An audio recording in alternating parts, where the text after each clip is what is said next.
Bibili sila ng gamot. Tapos i-reimburse na nila. Kasi natin ito. Pina-process ko nila. Okay. Ito. So, papaluwa lang po muna nila. Tapos ano nila sa amin yung official receipts. Sasabit nila sa amin, pati yung pertinent data na kailangan. Binibigay sa atin ng province para sa operation ng mga... Actually, wala naman binibigay sa ating cash. Ibig sabihin yung ating lahat galing approved budget, ang appropriation is doon galing sa province. So, yung salaries namin, siyempre gagawin ng payroll, sasabit doon, then kukunin ng disbursing officer para episode at the end of the month. Yung other supplies, supplies, medical, laboratory,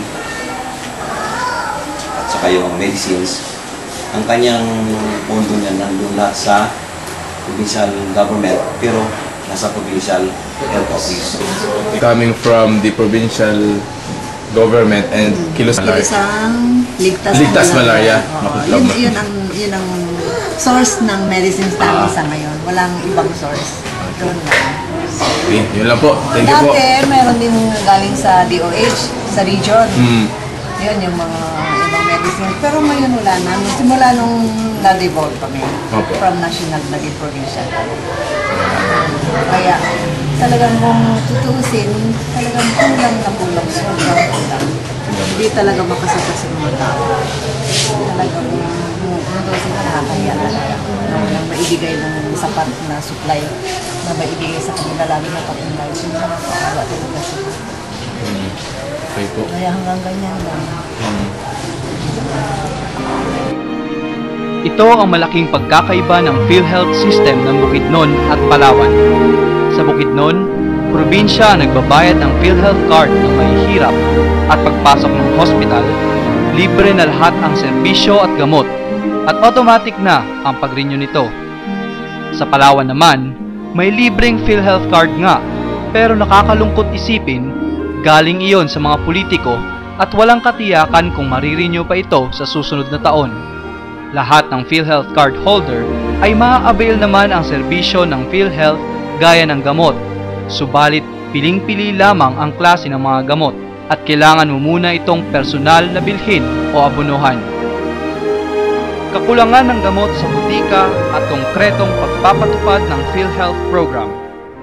Katulad ng sa Bukidnon, ang sarap isipin na sa Palawan, hindi na rin bawal ang magkasakit.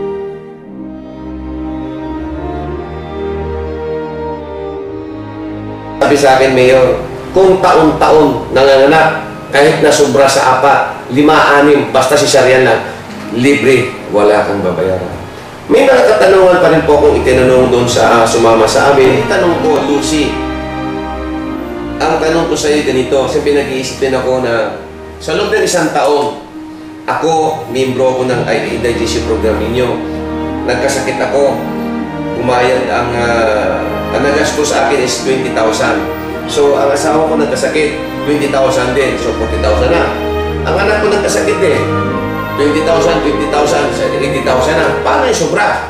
Sabi niya, Mayor, basta miyembro ka lang na indigestion program dito, kahit sumubra ka pa ng 45,000, yung sobra ng PhilHealth ang nagbabayad nun, hindi ikaw ang nagbabayad nun at ang sasagot nun ay ang provincial government ng Bukidnon. So, madalit salita, wala kang iniisip kundi ang pangkalusugan mo lang na problema mo ang magpunta sa ospital. Hindi ko pong sabihin kung ang resita sa iyo ay wala doon sa ospital na pharmacy nila. Huwag kang magproblema. Mayroon palang seed money, may pera pala ang provincial hospital nila na tinatago doon sa kanilang pharmacy. Na ang siyempre, in charge ng ospital, binibili sa labas yung gamot para ibigay sa iyo, para gumaling ka. Yan mo ang mga bagay na wala po rito sa atin sa lalawigan. Dito sa atin sa lalawigan ng Palawan, may PhilHealth nga tayo. Ito na tayo ngayon, may PhilHealth. Pero anong problema sa PhilHealth? Huwag na magagalit. Ang PhilHealth po, bibigyan kayo. Pagbigay sa'yo ng PhilHealth, tika muna sandali. Ang problema saan ka kukuha ng gamot? Dahil usually limitado naman. Kung may hospital tayo dito na nakita nyo kaninang kaibahan, meron mo tayong PhilHealth program sa mga hospital natin, lalo pa sa public hospital natin dito, sa Nara Hospital.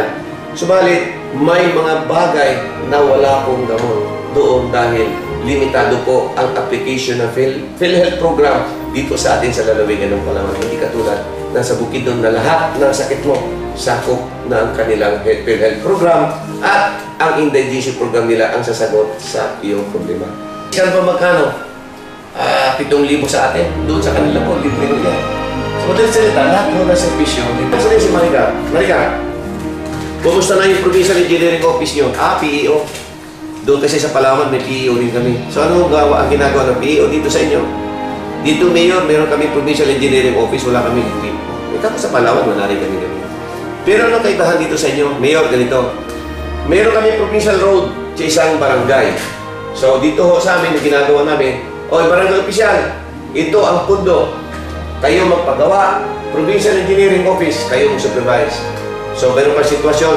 Okay, ang mayor naman, council, municipal council, kaya yung mayor, nanghingi ng pundo para sa pagre-repair ng provincial road. Ano sasabihin nila sa governor, sa probinsya ng Bukidnon? Pwede ba ipaayos doon ang kalsada ng provincial government? Yung provincial road? Walang problema yan.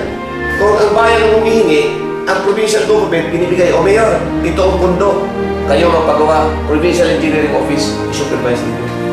Pero programa sila doon. Gusto mo maayos ang iyong provincial, ang iyong municipal hall. Na nabanggit kanina, di ba? Kita niyo yung mga pictures, magaganda. Hindi mo mababa ng 25 million yun. Bawat isang building na tinatayo. Ang napapagawa po niyan, ang lalawigan ng Bukidnon. Wala pong string attached, papagawa ka. Meron pa programa ang lalawigan ng Bukidnon. May mga informal settlers po sila. Ang ibig sabihin po ng informal settlers, po kayo magagalit. Ang ibig sabihin po doon, mga squatters. So, pag mayroong squatters o informal settlers, yung mayor, katulad sa bahayan ng Sumilaw, sasabihin lang kay Governor ko, meron doon 100 pamilya na wala akong bahay. Pwede ba makahingi ng tulong pagawa natin ng bahay? Tatanungin ka lang, Mayor, meron ka bang papatayuan ng bahay? Kung may papatayuan ka, walang problema. Insigida po, ginagawa po ng provincial government through the provincial governor. Aayusin, ibabalidate, ilan, gaano kalaki, ilang piraso, kung sandaan. So, i-design nila, pag-design, pagpagawa. Ang 100 na yun, sila ang mag-uukupa. At yun magiging kanila na magbabayad lang sila ng 250 pesos buwan-buwan. Ang kaibahan, sana ho, ang lalawigan ng Palawan, ang napakalaki ng pera natin.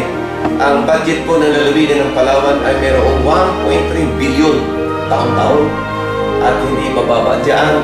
At meron pa po tayong malampayan.